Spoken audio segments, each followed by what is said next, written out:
আমাদের দুদকের কমিশনাররা পদত্যাগ করার পর আমাদের কাজকর্মে কিছুটা অচল অবস্থা সৃষ্টি হয়েছে।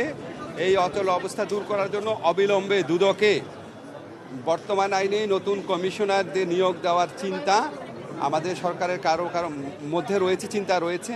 আবার ইফতেখার ভাইরা একটা অন্তর্বর্তীকালীন অবস্থার কথা বলছেন, কিন্তু অন্তর্বর্তীকালীন অবস্থার জন্য আবার আইন চেঞ্জ করতে হবে। এখন আবার আইন চেঞ্জ করার পর ধরেন সংস্কার কমিশনের প্রস্তাব মধ্যে যদি আবার কমিশন গঠন করি, ওটা কেমন দেখায়?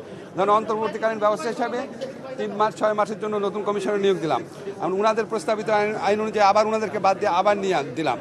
এটা তো আসলে এত সহজ সরল না। ওনারা অনেক মহৎ উদ্দেশ্য নিয়ে জিনিসটা বলেছেন, কিন্তু কোনটা দুর্নীতি বিরোধী লড়াই পরিচালনার জন্য, দুর্নীতি বিরোধী কার্যক্রম পরিচালনার জন্য কোনটা সর্বোত্তম পন্থা, সেটা বিচার বিবেচনা করে আমরা সিদ্ধান্ত নিই।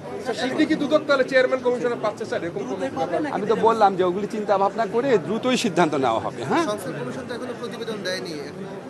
সংস্কার কমিশন প্রতিবেদন না দিলে আপনাদের একটা জিনিস জানিয়ে দেই, যেমন ধরেন আমি বলি বিচার বিভাগীয় সংস্কার কমিশন যে আছে, তারা তো এখনও প্রতিবেদন দেয় নাই।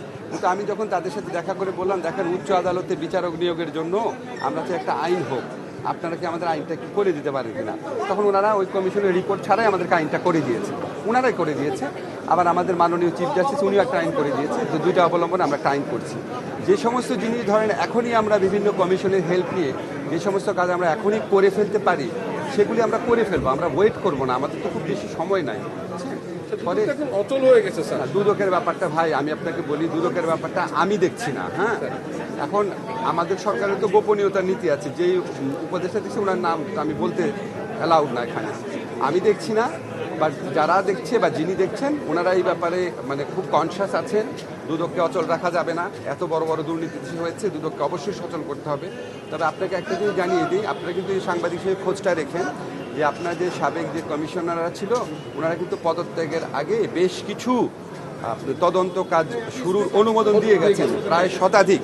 এর মধ্যে 200-র মতো। হ্যাঁ, অনেক বড় বড় মন্ত্রীর বিরুদ্ধেও ওনারা তদন্তের অনুমোদন দিয়ে গেছেন। আপনাদের সাংবাদিকদের কাছে আমার অনুরোধ যে এই যে তদন্তের অনুমোদন দিয়ে গেছেন, এই অনুমোদন পাওয়ার পর দুদক কি কাজ করছে, কারণ আমার দেশের সম্পদ হাজার হাজার লক্ষ কোটি টাকার সম্পদ লুট হয়েছে, এটার বিরুদ্ধে দুদক কি তদন্ত করেছে, যে সমস্ত ক্ষেত্রে অনুমোদন পাওয়া গেছে, আপনারা প্লিজ, আপনারা সমাজের দর্পণ, এখন একটা মুক্ত সময় পেয়েছেন, এই ব্যাপারে আপনারা অনুসন্ধান অব্যাহত রাখবেন।